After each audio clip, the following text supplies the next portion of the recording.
check 1 2 1 2 3 1 2 1 2 3. Welcome everyone. Mic check 1 2 1 2 3.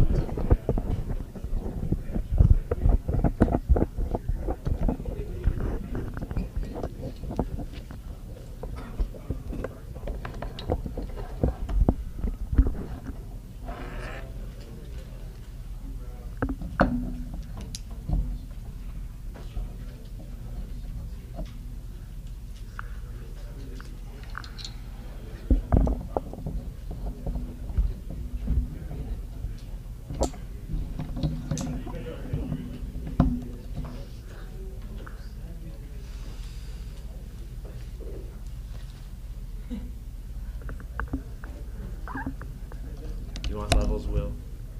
1 2 1 2 1 2 3. Mic check 1 2 1 2 3. I'm speaking at a conversational level. 1 2 1 2 3. Mic check 1 2 1 2 3. This is about a normal volume. 1 2 1 2 1 2 1 2 3.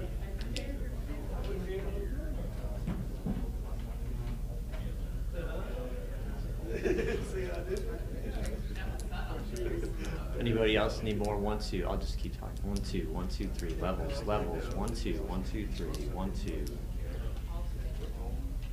You good, Dan? A little bit more? All right. A little bit more. Give it up a little box.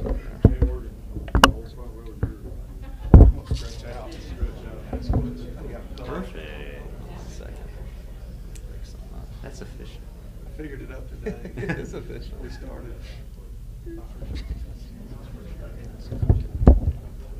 I like it. If I need some Purell, can I take some? You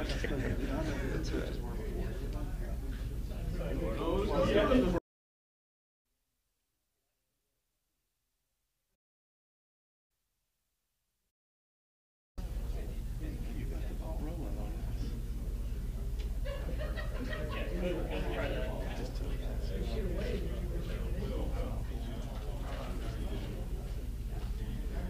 Check 1 2 1 2 3. Check. What's up, Joe?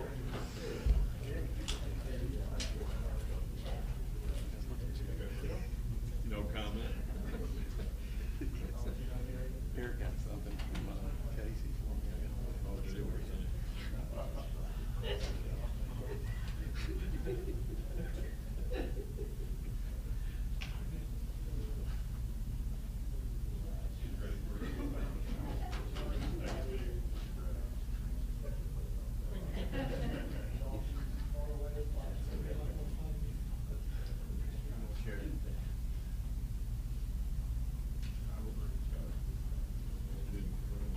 No, I'd say as soon as we get this over with.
Wherever. You should for now. Yeah, for a couple months. That's the first time in like yeah. Thank you. Welcome to everyone coming.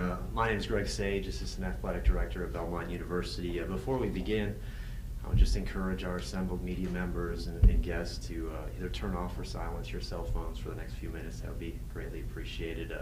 Following our podium remarks, there will be a short Q&A period with Coach Byrd and one-on-one interview availability thereafter. So with that, I'll turn the proceedings over to Belmont President Bob Fisher.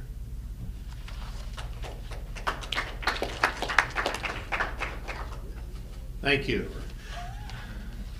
And thanks, Greg. Thanks for arranging things today, putting all this together. It's my pleasure to welcome all the media here today, and thank you all for being here. This is one of those days where you have to choose your emotion. We could approach it with sadness and regret. Sadness that we won't be able to witness a genius, and I mean genius at work here at Belmont. When I looked it up to make sure I was spelling it right, I read this definition, some of these phrases: exceptional intellectual ability, creative productivity, especially associated with significant advances in a domain. This domain being men's basketball. Rick is a genius at this. Rick has exemplified all of these characteristics in his behavior. Or it could be regret. And I certainly have a little regret that I didn't retire first. And now, and someone else wouldn't have to, besides Scott and I, do the impossible job of finding someone to replace Rick Byrd. It won't happen. But the other approach to a moment like this is one of joy and gratitude, and I choose that. The joy that I felt for Rick in jumping up and down like a little kid on the court there up in Dayton after we won that game against Temple. I know I embarrassed Rick. I even hugged him, but I don't care. It was a joyful, joyful moment. The joy that I know that it has come and will come to Rick as he has enjoyed his first grandchild, as he will be spending more and more time with his family. And I'm just joyful for you, Rick. And then there's gratitude, and it's, I don't want to miss this opportunity, by the way, and this is sort of parenthetical, to express my gratitude to President Trout, my predecessor here, who 20-something, 25, 26 years ago, decided to go from NAIA directly to Division I. That's crazy, but it worked. And it worked because we had the right coach. And it worked because we focused on the right sport, and now it's brought all our other sports along with it. And I'm grateful to Dr. Trout for that leadership. But right now at this moment, I want to focus my gratitude on Rick Byrd. My gratitude for a job so well done, I don't even know where to start to talk about it. So I won't go very long. But our core values at Belmont include integrity, service to others, collaboration or working together as a team, and humility. That's 4 of our 5 values. I don't know anyone at this school who exemplifies that better than Coach Byrd, and has proven it over and over, and it's demonstrated and lived it out for all of us, for our students, but especially Rick, for your players. So it's with the biggest heaping of gratitude that I can come up with that I say to you, thank you for your leadership at Belmont. And I and the entire Belmont community wish you, Cheryl, and your family the very, very best.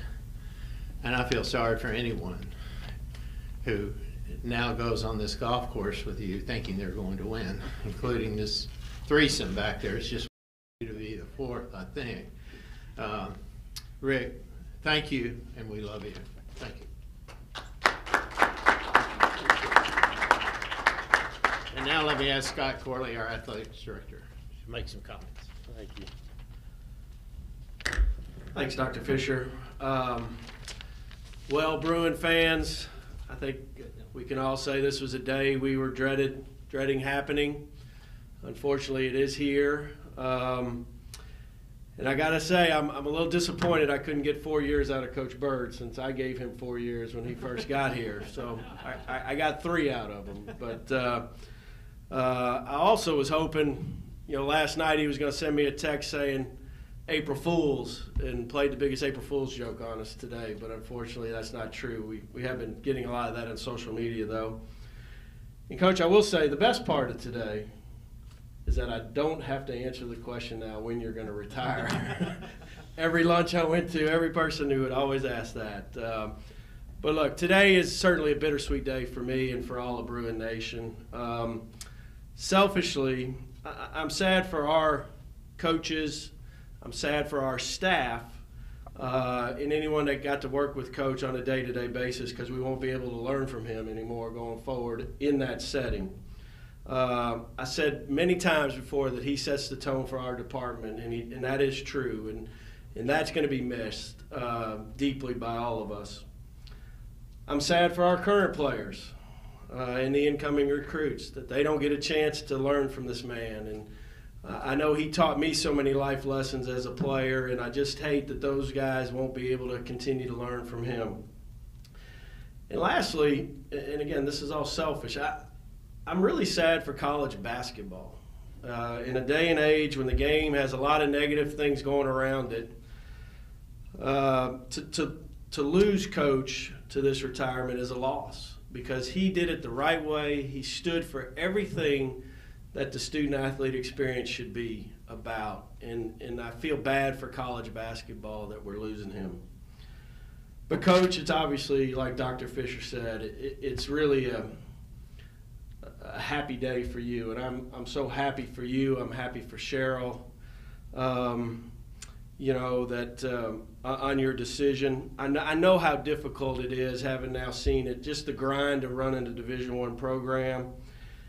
And I think the thing that makes you so great is you gave it 110% to the very end. A lot of coaches could have kind of mailed it in, but you did not, and that's why you were as successful as you were. And I'm really glad that we were able to experience, and you were able to experience, this historic season, getting your 700th win at Belmont, your 800th win overall, obviously the postseason success. So Coach, I'm very, very happy for you. When I look back and think about Rick Byrd, I think the words that come to mind is that he was a man of integrity, character. He was a teacher. He was the most competitive person I know. Didn't want to lose at anything. And then, most importantly, he's just a winner. He's a winner. And whatever he did, he won, and he won it doing it the right way. And so, Coach, on behalf of the entire Belmont athletic community, I just want to say thanks. Thanks for everything you've done to promote this wonderful university and help build the brand of Belmont athletics. Thanks for the impact you've made on your players, coaches, and managers. And really, thanks for just doing it the right way. So congrats on your retirement, and job well done, Coach.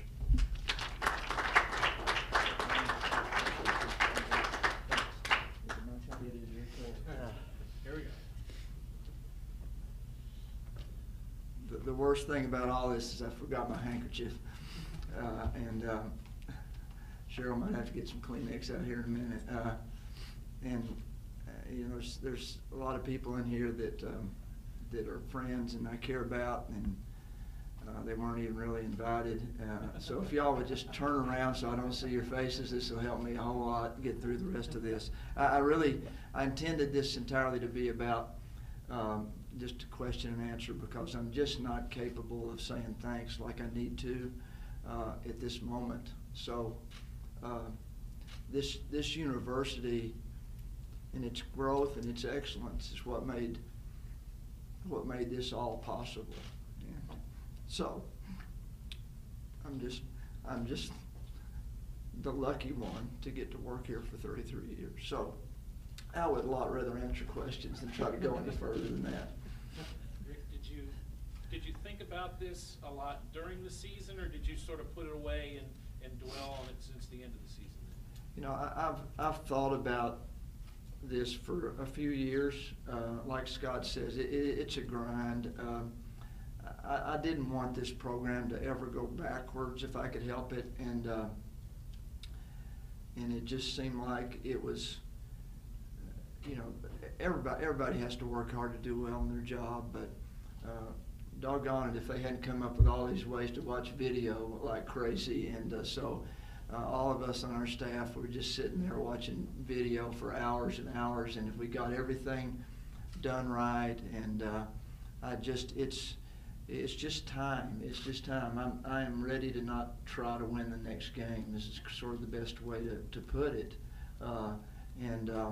And Belmont deserves somebody who is ready to do that all the time. And there's going to be a lot of good things that come out of this. I'm a dinosaur coach. I just, you know, Brian Harris is back there, and he and Casey were here over the long haul, and they kind of pushed, pulled, prodded me out of the NAIA mentality to the Division I mentality, and that meant I didn't get to play nearly as much golf in the summertime as I used to be able to. And so now Vince is better than me when he wasn't even close when we first met each other. And I've got some catching up to do. Rick, how much did getting the NCAA tournament win play into this at all, if at all? Probably not at all. And I guess my default position on this year was that it was probably going to be my last year, but I think it was foolish to say for sure that it was, because you do need to get away from it when it's all over and not make the decision. Most years I would have retired at the end of them for about the last 15, I think. This year I might have really chosen to stay because of this team that played so well at the end of the year and so much was accomplished. But in either case, you just back off of it a little bit and get the big picture. And I'm ready. It's the right thing. I think it's the right thing for the school, actually. How good, I guess, do you feel about the fact that you're leaving plenty for the next coach to work? Well, I feel like that was my job. I feel like that's what I was supposed to do. And I, you know, if this had been, and you know, these guys, our staff is standing back there, and they'll tell you we didn't know what we had this year. We knew we had 2 good seniors, and other than that, we were really, really young. I told the team this morning I wasn't sure we'd win 20 games, and that sounds, we won 27, and so it sounds like that's silly, but completely felt that way. So I feel so much better. It's kind of a perfect storm for me personally that we make the tournament as an at-large, and we have this in this room. We have that moment, and 2 days later we get the first NCAA tournament win. And then it was a loss, but we played a Big Ten team dead even, a good Big Ten team dead even for 40 minutes. And although we'd like to have played the next day, there was no shame in that loss. What was the most difficult part of this decision? Players, just leaving players, and you know, probably leaving a team. That's 2 different things. Kind of just all of us are so lucky to get to coach the kids that we get to coach. But I've been on a team for 41 plus years as a coach, not to mention any inferior playing ability that I had, and I was on teams before that. And so, you know, that's not going to be the case anymore, and that's a pretty significant part of my life, big time. You gathered them this morning. How did that meeting go? Were they surprised to do it? I don't think they were a real surprise. You guys have been asking too many questions. Joe, you started the whole thing, so why are you asking that question? And I'm just a little too naive and lean toward not misleading people that I probably just gave you all kinds of rope to keep asking the question. Steve Lehman tried to get it out of me last night. I don't think they were surprised because they'd even been asked the question and they'd heard, but I don't think they knew. I think we did okay getting to that point this morning where they didn't know, and that was the most important part of all this to me. How much, if at all, will you be involved in choosing the next coach? You know, that's I'm defaulting. I'm giving that responsibility up. If Dr. Fisher and Scott want to discuss that, then I'm happy to. But I've got no right to that. I mean, this program obviously means a lot to me, but I'm the one that's walking away, and it's in good hands with those two. Back to the players, Nick told me in Jacksonville that he would try to talk you out of it. Was there Nick any- Muszynski? Yeah. After all the times I yelled at him this year, he said that? That's what he said. I need to go give him a hug. How did they take it? I mean, Yeah, was there any of that? I mean, No. Sadly to say, there was no one trying to talk me out of it. Come to think of it, it's just been a whole lot of congratulations and good riddance along the way. Dr. Fisher gave me the opportunity. To stay. Sure. We were going to have to negotiate, but he was maybe going to give me one more year. If I don't tell jokes, I'm not going to last very long up here. They're not very good, by the way, but I'm trying. Okay. It's not something you've obviously done your whole life. When did you Quit? No. I would say, when were you at peace with your decision? You know,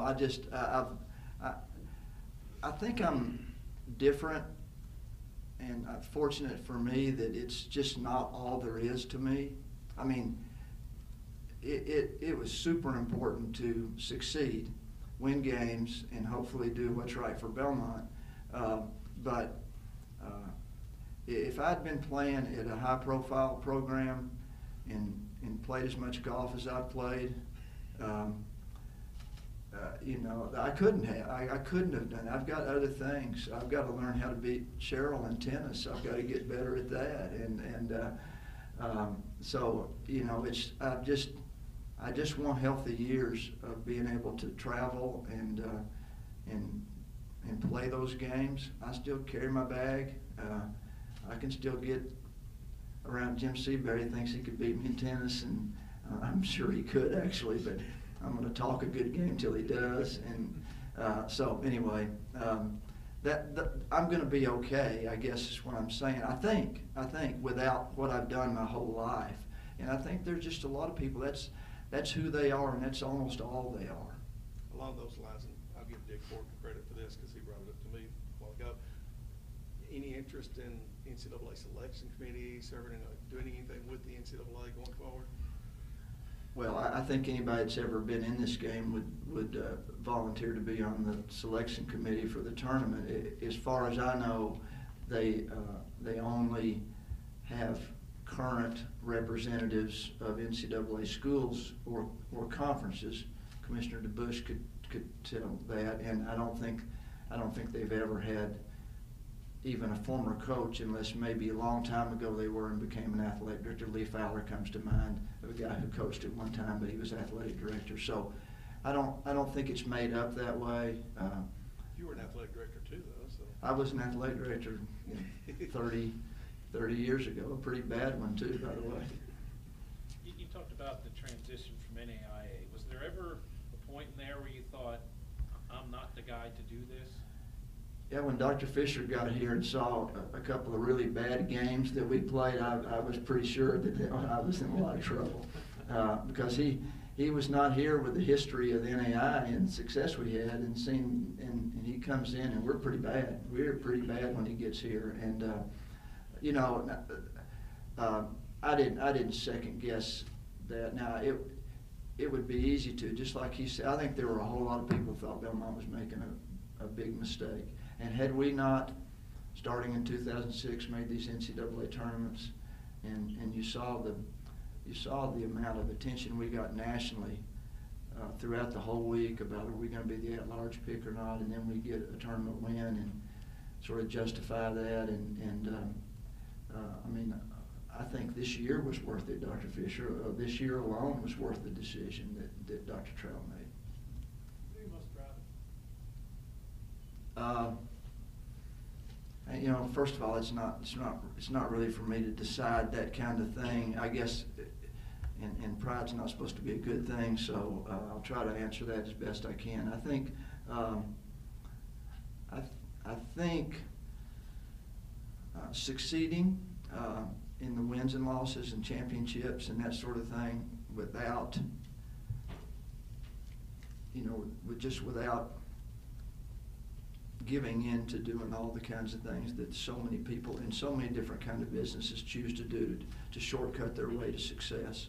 I think it can be done. I think it can be done in anything that this world has to offer, any job that anybody has. And I mean, there was just something we weren't going to do, and that is we weren't going to break the rules. We weren't going to be unfair to the kids in our program. I've never run anybody off.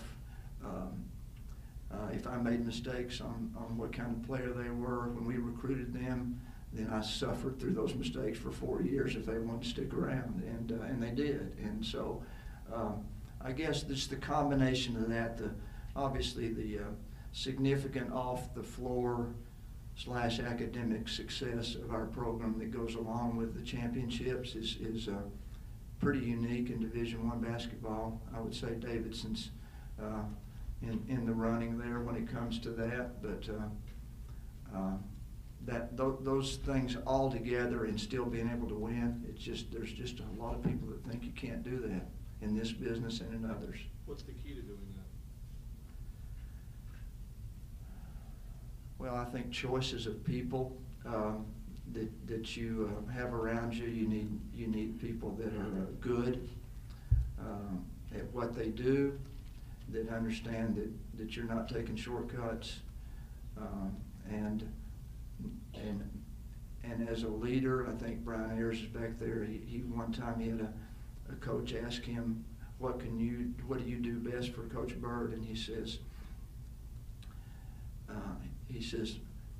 find the kind of players that Coach Byrd will have in the program and that want to coach. And I don't know that he ever thought of that. That was Brian's. We almost don't ever have any meetings, so I don't know how Brian would have known that. He just had to figure that out himself. But he knew how important that the people who played on our team were, and that they needed to be real students, that they needed to be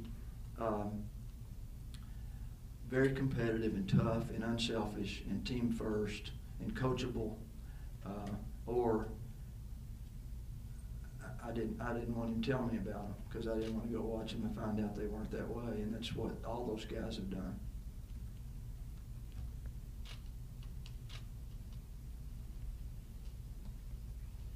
Not as hard as I thought it was going to be if we don't have any more questions. Vince, you got any questions back there?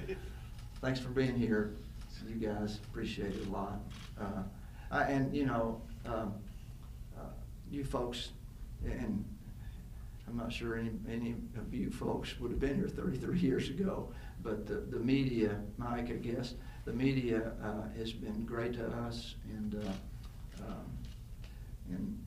it was easy for me to come at it from a different perspective because my dad was a sports writer, and I know both sides of it, but I appreciate the treatment we've received, the fair treatment we've received, and hope that you felt like it went both ways. So thank you all very much for everything. Okay.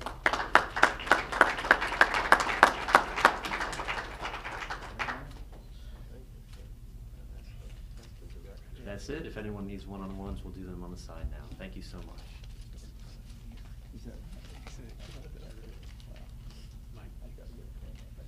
Good luck.